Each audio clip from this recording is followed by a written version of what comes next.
1 a 17, Apocalipse 7, versículos 1 a 17, a palavra do Senhor diz: Depois disto, vi 4 anjos em pé nos 4 cantos da terra, conservando seguros os 4 ventos da terra, para que nenhum vento soprasse sobre a terra, nem sobre o mar, nem sobre árvore alguma.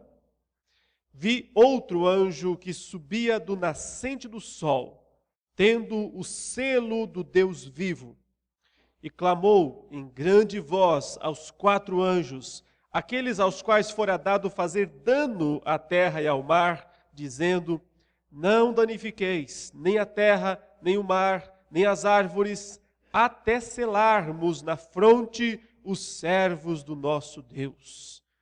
Então ouvi o número dos que foram selados, que era 144.000, de todas as tribos dos filhos de Israel. Da tribo de Judá foram selados 12.000, da tribo de Ruben 12.000, da tribo de Gade 12.000, da tribo de Aser 12.000, da tribo de Naftali 12.000, da tribo de Manassés 12.000, da tribo de Simeão 12.000, da tribo de Levi 12.000, da tribo de Issacar 12.000, da tribo de Zebulon 12.000, da tribo de José 12.000, da tribo de Benjamim foram selados 12.000. Depois destas coisas vi e eis grande multidão, que ninguém podia enumerar, de todas as nações, tribos, povos e línguas, em pé diante do trono e diante do Cordeiro, vestidos de vestiduras brancas, com palmas nas mãos, e clamavam em grande voz, dizendo: Ao nosso Deus que se assenta no trono e ao Cordeiro pertence a salvação. Todos os anjos estavam de pé, rodeando o trono, os anciãos e os 4 seres viventes, e ante o trono se prostraram sobre o seu rosto e adoraram a Deus, dizendo: Amém. O louvor e a glória e a sabedoria e as ações de graças e a honra e o poder e a força sejam ao nosso Deus pelos séculos dos séculos. Amém. Um dos anciãos tomou a palavra, dizendo: Estes que se vestem de vestiduras brancas, quem são e de onde vieram? Respondi-lhe: Meu Senhor, tu o sabes. Ele então me disse: São estes os que vêm da grande tribulação. Lavaram suas vestiduras e as alvejaram no sangue do Cordeiro, razão porque se acham diante do trono de Deus e o servem de dia e de noite no seu santuário. E aquele que se assenta no trono estenderá sobre eles o seu tabernáculo. Jamais terão fome, nunca mais terão sede, não cairá sobre eles o sol, nem ardor algum, pois o Cordeiro que se encontra no meio do trono os apacentará e os guiará para as fontes da água da vida, e Deus lhes enxugará dos olhos toda lágrima. Meus queridos, o livro do Apocalipse, como nós já dissemos aqui outras vezes, é uma história que se repete 7 vezes. Nós não devemos ler o livro de maneira cronológica, do capítulo 1 até o 22, como se a história fosse se desenrolando como nós normalmente contamos uma história nos dias atuais. Mas seguindo uma técnica antiga de repetir, principalmente quando se está ensinando ou falando de uma maneira oral, ou seja, as pessoas não estão lendo, mas estão ouvindo uma história. É preciso lembrar que era assim que os crentes do primeiro século tomavam conhecimento do Apocalipse. Eles não liam o livro, eles não tinham um rolo para cada um deles, como nós temos hoje a Bíblia nas nossas mãos. Nós abrimos a Bíblia e lemos a hora que nós quisermos. Os crentes do primeiro século não tinham isso. Eles dependiam de uma pessoa que, lá na frente da igreja, lesse o livro, e então eles recebiam isso através da audição. Quando nós recebemos algo através da audição, não é? Quanto mais repetida for a história, mais nós conseguimos gravar. Se conta-se só de uma vez, perde-se muitos detalhes. Nós não sabemos quais as razões pelas quais Deus quis que esse livro fosse escrito desta maneira. Faz parte dos seus propósitos, faz parte dos seus mistérios. Mas o fato é que nós temos aqui uma história que é recontada muitas vezes. Nós entendemos que são ciclos repetidos ou recapitulativos de uma história. Qual a história? A história que vai da primeira vinda de Jesus até a segunda vinda de Jesus, grosso modo isso, com todos os detalhes que acompanham esses dois grandes eventos e também tudo aquilo que está no meio, entre a primeira vinda de Jesus e a segunda vinda de Jesus. Assim, dos capítulos 1 a 3 de Apocalipse, nós temos o primeiro desses ciclos, onde, introdutoriamente, o apóstolo João contou esta história. Porém, em diálogo com as 7 igrejas da Ásia, mostrando o Senhor Jesus e apontando para a segunda vinda dele para o juízo final. Mas dos capítulos 4 a 7, nós temos essa história de uma maneira muito nítida. Aqui nós temos um ciclo claro, perfeito, fácil de ver. Capítulo 4 começa com os eventos subsequentes logo após a morte, a ressurreição e a ascensão de Cristo aos céus. É o início dessa história e a ordem para pregar o Evangelho. Por isso, assim que Cristo chega lá nos céus e pega o livro da mão direita de Deus, quando ele abre o primeiro selo, o cavaleiro branco, obviamente, ele está falando do poder da pregação do Evangelho em toda a terra, que não pode ser detido. Ninguém pode deter o Evangelho aqui neste mundo. É o Cristo que disse, toda a autoridade me foi dada nos céus e na terra, que disse também, ide, portanto, fazei discípulos de todas as nações, batizando o nome do Pai, do Filho e do Espírito Santo. Primeiro o cavaleiro anuncia isso, depois vem os próximos mostrando as guerras, as perseguições, as necessidades, a tribulação através da qual a igreja precisa passar para se aperfeiçoar, para se purificar, a fim de que esteja um dia para sempre com o Senhor. Até o 6º selo, que descreve o fim do mundo, a primeira das grandes descrições do fim do mundo em Apocalipse. Olha só, um detalhe bem simples. Se o Apocalipse fosse um livro, digamos assim, cronológico, para ser lido capítulo após capítulo como eventos subsequentes, o mundo acabaria pelo menos 6 vezes. Nós temos 6 descrições do fim do mundo em Apocalipse. 6 descrições da destruição dos ímpios. Claro que o mundo não vai acabar 6 vezes, vai acabar uma vez só. Há só um juízo final. Mas ele reconta a mesma história várias vezes. E no 6º selo, ele mostra pela primeira vez, de forma clara, o dia do juízo, o grande dia da ira de Deus. Portanto, que história o apóstolo João recapitula ou conta novamente através dos 22 capítulos? A história da vitória de Cristo e do seu povo, que começa com a morte de Jesus, com a ressurreição de Jesus, com a subida de Jesus aos céus, onde lá em cima, após a ascensão, ele se torna o Rei dos Reis, o Senhor dos Senhores, e então passa a executar na terra e nos céus os decretos propostos de Deus, passando pela grande tribulação que a igreja precisa enfrentar, pelo avanço do evangelho em todo o mundo, pelas perseguições, pelas provações, pelas mortes de muitos cristãos que morrem e sobem para se encontrar com Cristo lá diante do trono de Deus, até o dia da ira, o dia da vingança, o dia da justiça final e, por fim, o novo céu e a nova terra. O capítulo 7 de Apocalipse, que encerra, que fecha essa segunda contada ou contagem da história, mostra o que está acontecendo com o povo de Deus, desde a primeira vinda até a segunda vinda de Jesus. Nós temos aqui um resumo, digo assim, um resumo da história de Deus com o seu povo, que vai desde o primeiro momento em que Cristo conquista o direito de selar pessoas de todas as tribos, raças, línguas e nações, até o momento em que o Senhor os recolhe para habitar para sempre com Ele. Mas vejamos como isso acontece então no texto.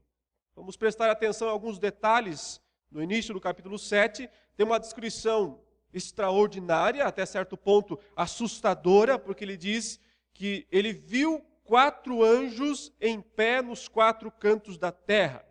Obviamente isso é uma visão apocalíptica extraordinária. O objetivo não é que seja interpretado literalmente, mas é para que se entenda que esses anjos, como que de pé, postados nos 4 pontos cardeais, né, norte, sul, leste e oeste, eles estão lá numa posição que dá a ideia de um certo esforço, eles estão segurando alguma coisa.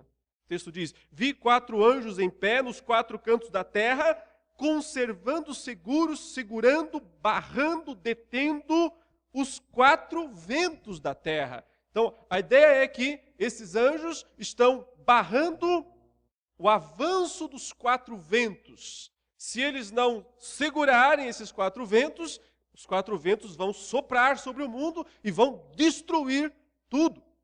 Então, eles estão lá nesse ato de segurar, o texto diz, para que nenhum vento soprasse sobre a terra, nem sobre o mar, nem sobre árvore alguma. Essa é a primeira cena do capítulo. 4 anjos segurando, detendo os 4 ventos, para que os 4 ventos não soprem e não destruam as árvores, a terra, o mar e todas as demais coisas. Segunda visão, ele diz, vi outro anjo que subia do nascente do sol, um anjo que vem do oriente, ele diz, o anjo vindo do nascente do sol, e esse anjo tem o selo do Deus vivo.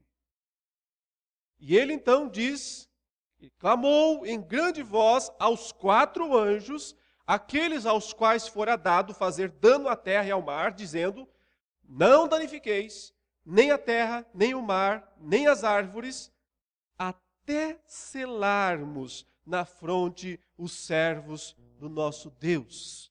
Então, a imagem que se transmite através dessa cena extraordinária é fácil, é simples de entender. Há uma grande destruição anunciada, mas ela está sendo segurada por 4 anjos. Então, um outro anjo surge, aparece, vindo do Oriente, e ele diz para aqueles 4 anjos, aguentem mais um pouco, segurem mais um pouco. Só liberem essa grande destruição sobre o mundo depois que nós selarmos na fronte os servos do nosso Deus. Então, Deus está dizendo, só depois que for colocada uma marca na fronte dos servos de Deus, é que poderá acontecer a grande destruição que está sendo detida, que está sendo retardada. É interessante que em Apocalipse nós ouvimos falar muito sobre a marca da besta, né? O famoso 666, uma marca que a besta, o anticristo, através do poder do dragão, impõe sobre aqueles que pertencem a ele. E essa marca é posta também na fronte, na testa e na mão. Mas antes de falar desta marca, o Apocalipse fala da outra e muito mais importante, que é justamente a marca de Deus. Porque todos são marcados. Todos os seres humanos receberão ou uma ou outra. Ou recebem o selo do Deus vivo na fronte, ou recebem a marca da besta na fronte e na mão. Todos os seres humanos recebem ou uma ou outra. Então ele passa a enumerar aqueles que foram marcados. E é importante entender então que ele vai descrever 2 grandes multidões. Primeiro, a ênfase está em Israel, porque Israel é a nação da promessa, a nação do Antigo Testamento, a nação que, através dela, Deus trouxe o Messias, Jesus Cristo. E Deus não abandonou o seu povo. Foi o povo dele que abandonou o seu Deus. Mas não foi Deus quem abandonou. Deus continua tendo promessas para Israel. Deus sempre teve promessas para Israel. Porém, essas promessas não estão à parte de Cristo. Nunca podem estar desvinculadas da pessoa de Cristo. Porque Jesus Cristo é a plenitude de Israel. Ele é o grande filho, ele é o próprio Israel, ele é o filho de Israel. Nunca as promessas a Israel podem estar desvinculadas da pessoa de Cristo. Então, serão marcados aqui 12.000 pessoas de cada uma das 12 tribos de Israel, que forma o famoso número de 144 mil. Esse número é literal? Não, como nenhum dos números do Apocalipse são literais. Todos são simbólicos, querem transmitir uma mensagem através dos números. Deus está dizendo que ele tem uma igreja em Israel também, uma vez que o número 12 em Apocalipse é tanto o número de Israel quanto o número da igreja. Lá os 24 anciãos já representavam Israel e a igreja. Qual é a ênfase aqui ao fazer uma certa distinção entre 144 mil de Israel e depois descrever uma grande multidão dos outros lugares da terra? É justamente mostrar que Deus tem seus escolhidos em Israel e tem seus escolhidos em todo o mundo. Em comparação, o número de Israel é menor. Pode até ser contado simbolicamente. Mas quando ele descreve a grande multidão, ele diz, essa não pode ser contada. Ninguém pode contar isso. A ideia apenas é comparar.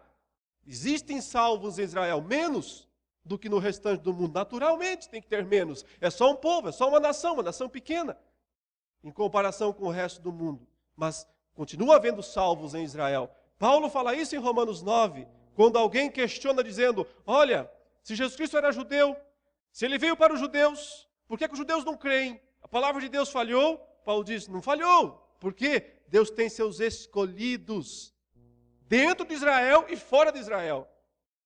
E os filhos de Israel verdadeiros não são os do sangue, mas os da promessa, Paulo diz. Portanto, ele diz, não, que história é essa de que não tem judeu salvo? O que eu sou, Paulo fala? Eu por acaso não sou judeu? Ou seja, benjamita, né? Eu não sou de Israel?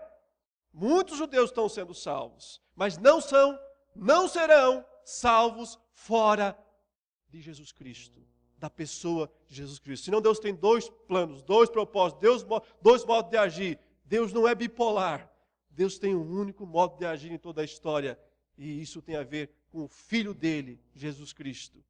Observe que ele sela, então, diz aí, que devem ser selados 12 mil de cada uma das tribos de Judá, de Rúben, de Gade, de Asser, Naftali, de Manassés, de Simeão, Levi, Isacar, Zebulon, José, Benjamim, todos igualitariamente recebem lá a marca em 12 mil dos seus. Número simbólico, quer dizer, um número X, um número específico, um número claro, um número que só Deus conhece. Quando o último dos judeus se converterem, então chegará o dia do juízo. No verso 9 diz, depois destas coisas vi, e eis, e aí está a segunda multidão. Grande multidão que ninguém podia enumerar. Observe, os 144 mil dá para enumerar. Aqui, não dá para enumerar.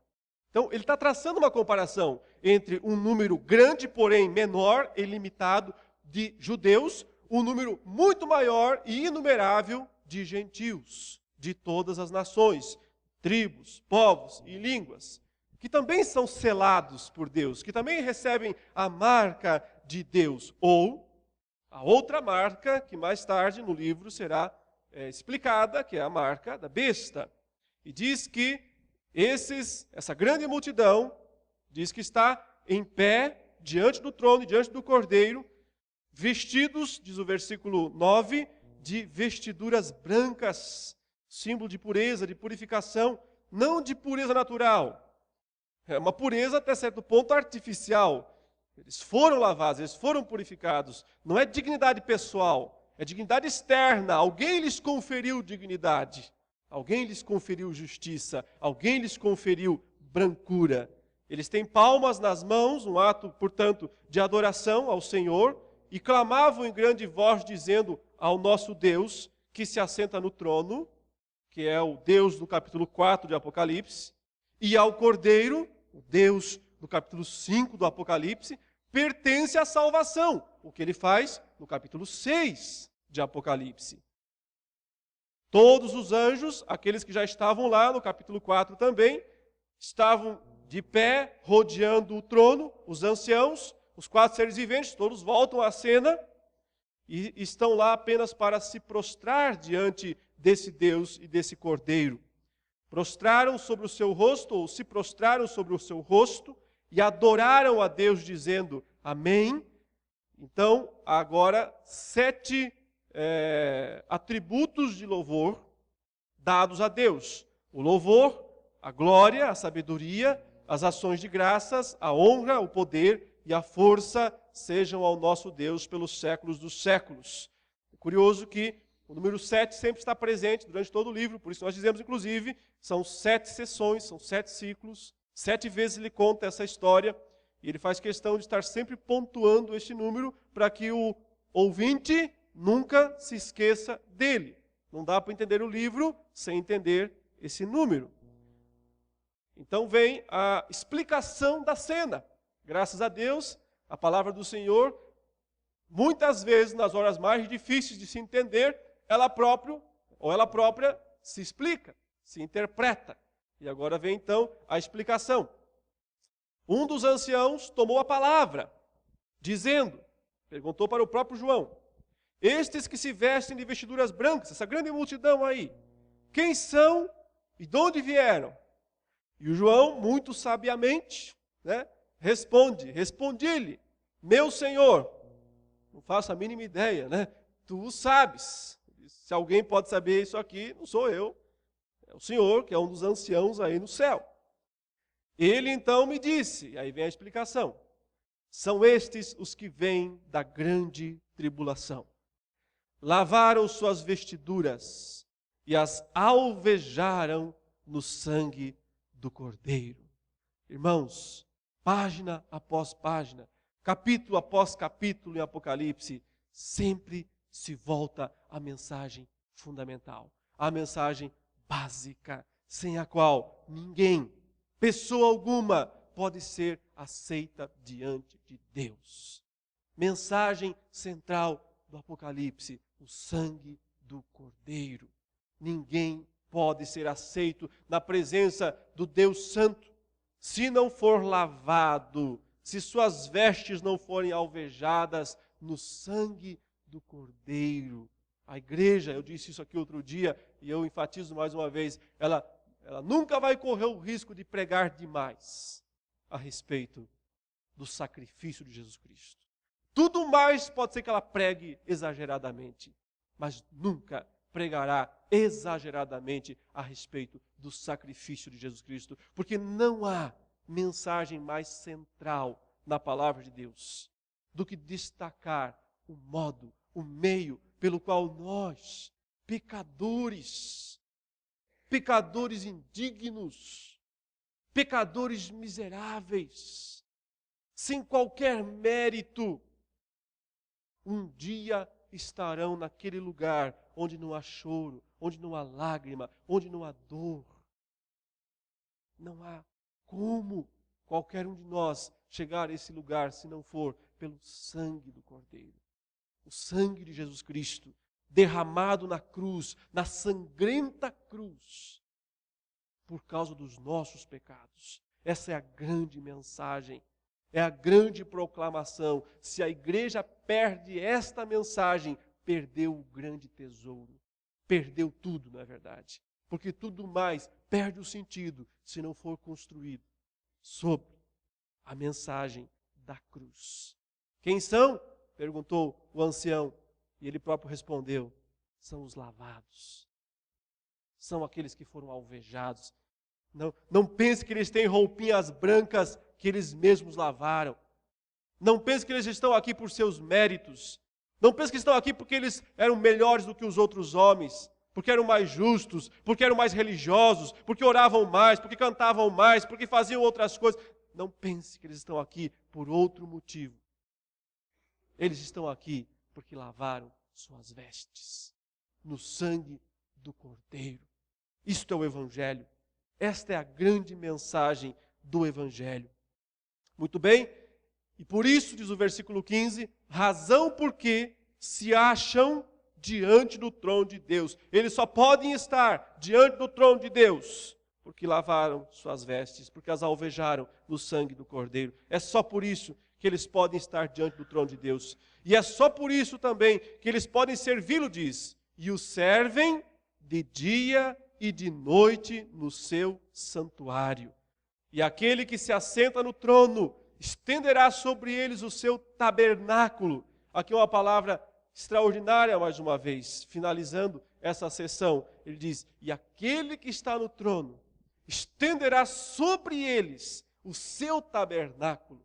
Lá no Antigo Testamento, Deus mandou Moisés construir um tabernáculo que era o símbolo da presença de Deus no meio do povo.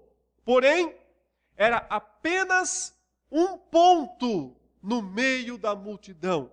Era apenas um lugar, lá no meio do povo, cheio de restrições. Nem todos podiam se aproximar, nem todos podiam ir mais lá dentro, e só um podia ir até no lugar mais santo, no Santo dos Santos. Era o símbolo da presença de Deus, mas era um símbolo restrito, um símbolo limitado. No Novo Testamento, em João 1,14, nós lemos o seguinte, o Verbo se fez carne e habitou entre nós, ele usa a mesma palavra, e tabernaculou, fez o seu tabernáculo aqui entre nós. E vimos a sua glória. Na pessoa de Cristo, nós temos a vinda do tabernáculo na sua plenitude. Quando Deus está com o seu povo. Não é à toa que um dos nomes dados a Cristo é o quê? Emanuel. Que quer dizer, o próprio texto explica, Deus conosco. Deus conosco. No novo céu e na nova terra, que é a plenitude, que é a perfeição, que é levar ao seu propósito final, aquele antigo tabernáculo de Israel, o tabernacular de Cristo conosco na sua encarnação, agora se torna cósmico, se torna universal. Ele estenderá sobre todos eles o seu tabernáculo. É a habitação plena de Deus com o seu povo. Por isso a Bíblia fala em novo céu e em nova terra.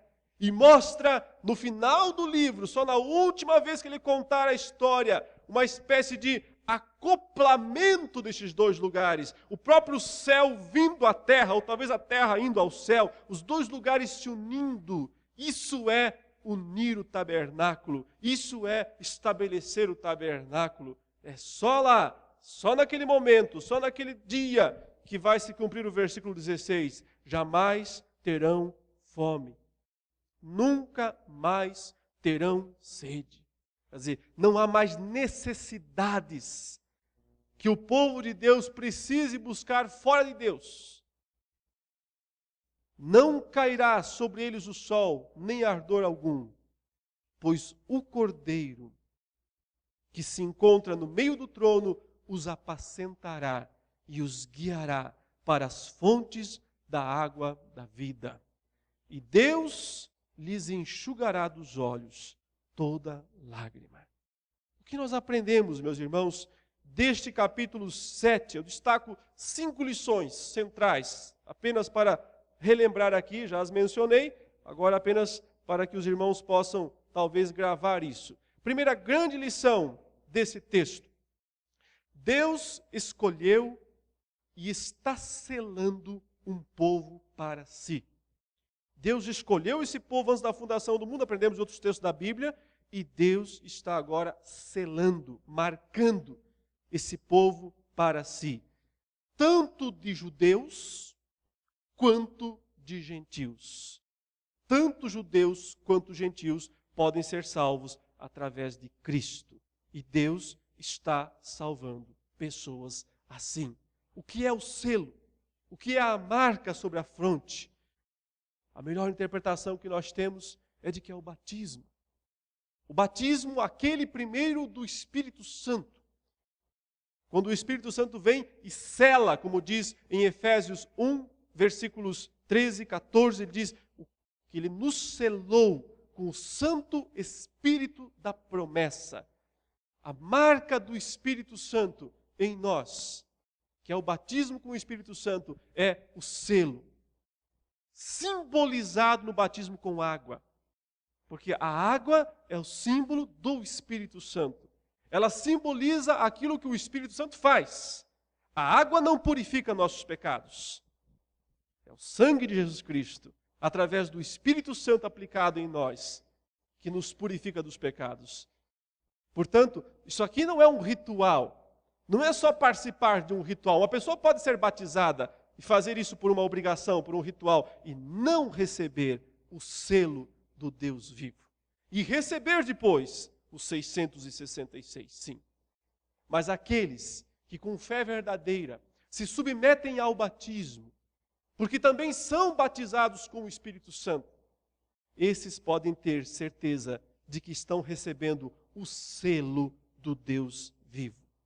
Segunda lição desse texto, Deus lavou e purificou esse povo no sangue do Cordeiro. Não há salvação fora de Cristo. Não há salvação fora do sangue do Cordeiro Jesus. Deus lavou e purificou no sangue de seu Filho, no sangue de Jesus Cristo, todos esses que estão sendo marcados desde a primeira vinda de Cristo até a segunda vinda de Jesus. Terceira lição importante desta passagem: Deus não os livrará da grande tribulação. Não os livrará da grande tribulação. O ancião perguntou para João: quem são? De onde vieram? João disse: não sei. Eu explico para você. Eles vieram da grande tribulação. A tribulação é para a igreja. A igreja precisa enfrentar a tribulação, a perseguição. É o único modo de selecionar. É o único modo de ver quem pertence a Deus e quem não pertence a Deus. Se não houver perseguição, se não houver oposição, dificilmente a igreja é pura. Ela vai se acostumando aos vícios. Ela vai se adaptando ao mundo. Ela vai ficando cada vez mais amiga do mundo. Então Deus precisa permitir sobre o povo dele, a tribulação. Porque tribulação não são flagelos divinos derrubados para a terra. Tribulação é perseguição do poder do mal. É permitir que o mundo persiga a igreja. É permitir que o anticristo, quando ele vier, também persiga a igreja. Tribulação tem a ver com sofrimento, mas não é um sofrimento infligido por Deus. Não é Deus quem está fazendo isso diretamente. Ele está permitindo isso, deixando que o seu povo passe por tribulação. Como Pedro fala na primeira carta, que Deus, por breve tempo, se necessário, permite que nós sejamos atribulados, para que o valor da nossa fé, uma vez provado, passado pelo fogo, se mostre verdadeiro e então redunde em honra, glória e louvor ao Senhor. Os remidos passam pela tribulação, são perseguidos, mas triunfam. Triunfam porque, se por um lado Deus não os livrará da grande tribulação, os poupará da destruição dos 4 ventos do céu. Lembra dos 4 anjos no início que estavam segurando lá? Para que os 4 ventos não varressem a terra, só pode varrer a terra depois que Deus selar todos os seus. Então, Deus não poupa a igreja da tribulação, mas poupa a igreja dos flagelos, da pior das destruições, que não é a que as forças do mal podem fazer na terra, mas é a que o próprio Deus fará como juízo, como o dia da ira dele. Dessa a igreja não passa, ou por essa a igreja não passa. Deus garante, e é o selo que garante o livramento. Lembram-se quando Israel, na 10ª praga do Egito, recebe a ordem para que um cordeiro seja morto. E a marca do sangue desse cordeiro, colocado nos umbrais, nas portas, desvia a espada do anjo vingador. O anjo passa então pelo meio do Egito, mas onde há o selo, onde há a marca, ele desvia, ele não atinge. Esse anjo não é um demônio, não são forças das trevas. Esse anjo é Deus executando o juízo na terra. no dia do juízo, no dia dos flagelos, quando caírem os flagelos de Deus sobre esse mundo, aqueles que têm a marca, o selo do Deus vivo, são poupados dessa grande destruição. E finalmente, a quinta grande lição dessa passagem é: Deus preparou um lugar para Ele mesmo habitar com o seu povo. Deus preparou esse lugar. Esse lugar é o novo céu e a nova terra. Ainda não existe, porque Ele diz que Ele fará. Eis que faço novos céus e nova terra. Nós ainda estamos aguardando a recriação da terra, a recriação dos céus. Este lugar, o novo céu e a nova terra, é o lugar onde Ele estenderá o seu tabernáculo sobre o seu povo. E foi por isso que eu disse que a mensagem do Apocalipse é a vitória de Cristo e da sua igreja contra todo o poder do inimigo. A vitória total e absoluta do Senhor Jesus e da sua igreja, daqueles que permanecerem fiéis, mesmo passando por tribulação, serão poupados dos flagelos de Deus e adentrarão aquele lugar onde não há mais choro, nem dor, nem pranto, nem morte. Por isso a esperança do cristão tem que se renovar a cada dia. A cada dia precisa se renovar a esperança do cristão. A esperança do cristão não está neste mundo. Não está nas coisas desse mundo. A esperança do cristão está no Cristo, o vencedor da morte, que agora está lá à direita de Deus e reina soberano, abrindo os selos do livro, executando os seus juízos, os seus propósitos e também sua graça salvadora aqui neste mundo. Até o dia em que o cristão se encontrará com Ele, livre de todo mal, de todo tormento, de todo juízo, do reino eterno do nosso Deus. Que Deus nos abençoe, meus irmãos, em nome de Jesus. Amém.